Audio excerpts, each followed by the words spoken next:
Hi, welcome to Revenue Marketing Television. I am your host, Jeff Pedowitz, President and CEO of the Pedowitz Group. Today on CMO Insights, we have Dan Brown, who is Vice President of Marketing Operations for Verint. Dan, welcome to the show. Thank you very much. Thanks for having me today. So I love your title, Vice President of Marketing Operations, and this is I guess a relatively newer function over the last few years. Tell us a little bit about what it is. What is marketing operations, and what are you driving over there? Yeah, it is a unique role. It's certainly been a bit of a unique role for me as well. My background is as VP of Marketing or VP Product Marketing. But about 7 years ago in this company, it's a large company, a billion-dollar organization, there was a need to become more mature in terms of marketing process, marketing systems, looking for best practices. And so about 7 years ago, a decision was made to form a marketing operations organization new, and I was able to lead that from the beginning. So what I find most interesting about it, for me personally, is that it's such a nice intersection between marketing and technology and process, and all of that fits me quite well. Fantastic. So from a strategic standpoint, what does marketing operations do within the business? The primary focus, I like to say, it's about making a global marketing function more efficient and more effective.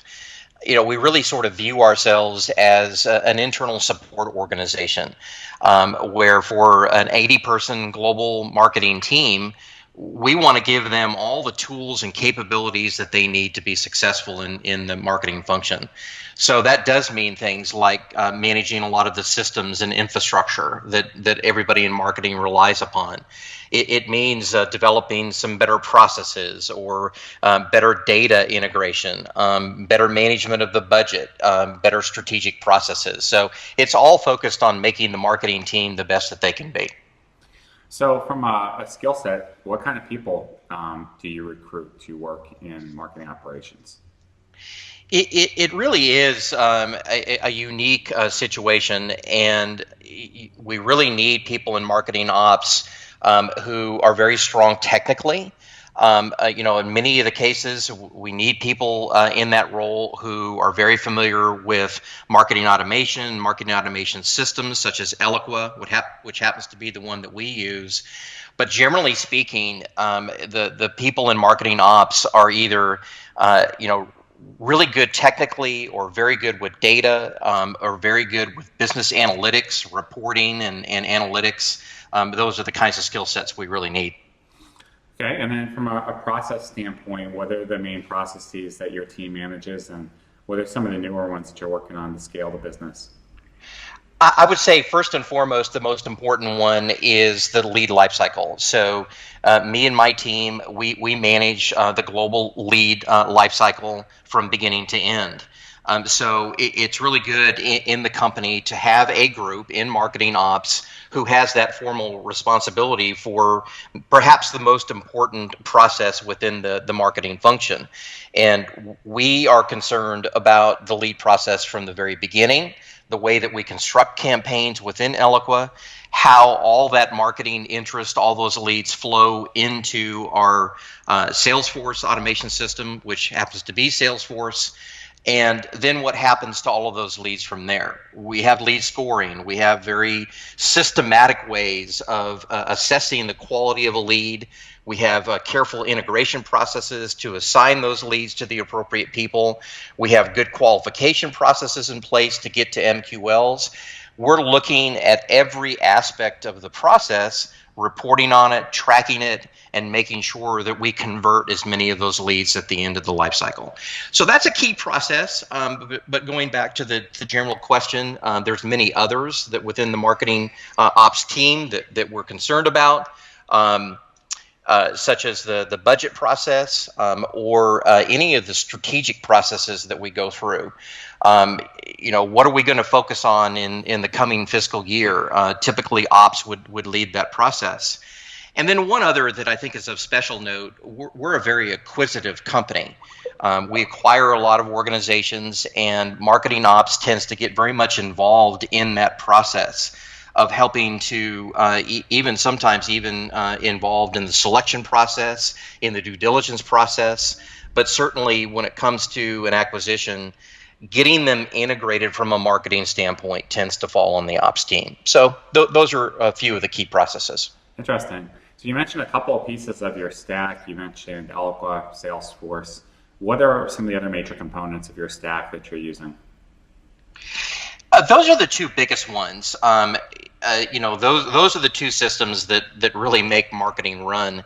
But I would say in total, we probably have something on the order of 40 different systems that we use, and the rest play more niche roles. We have a lot of tools around the website. We have a lot of tools around our social capabilities, for example. We have a lot of tools that we use for reporting and analytics. Lots of little niche aspects of our overall function. One of the things that I did fairly recently to kind of make sense of all the technology that's out there and really understand whether our stack is really sufficient or not, or whether we have gaps, I basically built a tool to look at the entire landscape and intersect that with what we're already using to help identify where we have gaps. So it's a challenge for us. I'm sure it's a challenge for any organization in today's environment to really figure out what is that optimal mix of technology. Sure. So among those 40 systems, are they all integrated or are they disparate? I would say most of them are integrated. The nucleus for that integration typically is around either Eloqua or Salesforce, but a lot of them are sort of niche oriented. I'll give you another example of a technology that really isn't integrated today with either Eloqua or Salesforce, but it's very important to our efforts, and that's SharePoint. We use SharePoint as an enterprise standard within Verint for content management. And so that's another system that marketing has really been able to build on. And we've built dozens of collaboration sites based on SharePoint that allow that larger marketing team to collaborate better, to get better connected, to share content better. And in many instances, we even, on top of SharePoint, use workflow to make sure that there's order to some of the things that we do, content development being the foremost one in that instance. Wow. So Dan, tell me a little bit about Verint's approach to customer engagement. Traditionally, at least over the last 5-10 years, marketing's been tasked a lot with filling the top of the funnel a lot, but are you guys doing it a little bit differently just in terms of how you approach the full life cycle? We really are, and it's sort of interesting how that's grown over time because, early on, it was sort of an adjunct of the marketing function.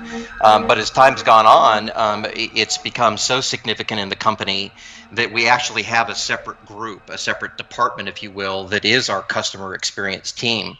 And that's really changed over the last year, and a lot more has been coalesced into that team.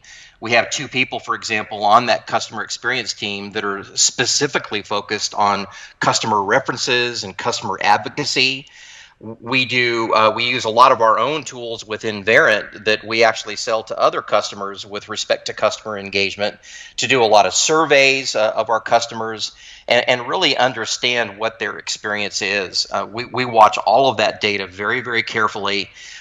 We socialize that data with management across the company, all with the intent of really improving the customer experience.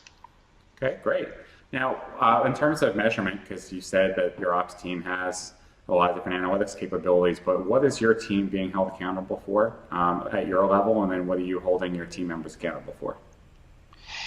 A lot of the metrics that are really most important to ops and really fundamental to marketing, as you would expect, have to do with the lead process. And so, one of the ways that I'm looking to measure ops is, are we providing the visibility that's necessary to the larger company and sales in particular to manage that lead process?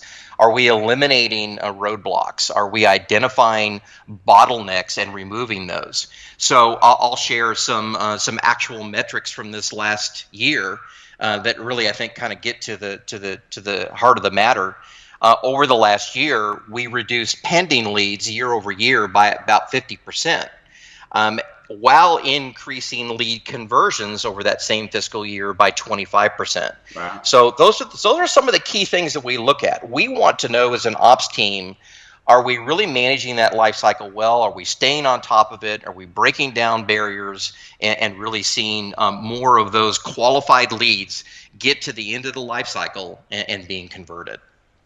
So you mentioned content a little bit earlier, and certainly content is becoming prolific across all these channels. What role does marketing ops play in operationalizing the content workflow? That is an evolving situation. So over the last 6 months, we've spent a lot of time as an ops team and a larger marketing team looking at how we develop content. Like any marketing organization, we spend a tremendous amount of time and effort focused on content. A lot of money gets spent every year. And we want to know that the content we're developing is the right content for the right time, and is really giving the sales organization what they need to be effective, and ultimately that it's effective for our customers. Typical of any marketing department. So what we've realized over the last many months is that we need to go about that process very differently. We need to be more strategic. We need to look judiciously at every type of content that we're developing and make sure that we're prioritizing those content types and putting less effort in content that doesn't matter anymore. As you would expect, more and more of our efforts are going toward digital content, and so we're putting much more emphasis on those. We're doing a lot more to measure the success of the content that we're developing. We even have an emerging tool. It happens to be from a little company out of Georgia Tech called Sales Ting, that allows us to know exactly what content is being emailed by our sales team to any customers.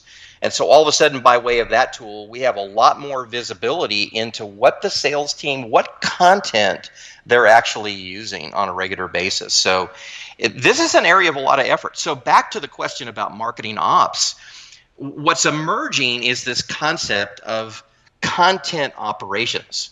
There are a lot of people in marketing that have a lot to do with content, but specific to the ops function, what we want to do is formalize the operational aspects of content, the way that we set ourselves up from a process standpoint, the systems that we're using, the measurement, the reporting, the analytics. Those are the kinds of things that will become content operations. So you're probably a little biased on this next one, but in your opinion, does a company need to have a formal marketing operations team, or can they still operate but just have different people assigned various functions?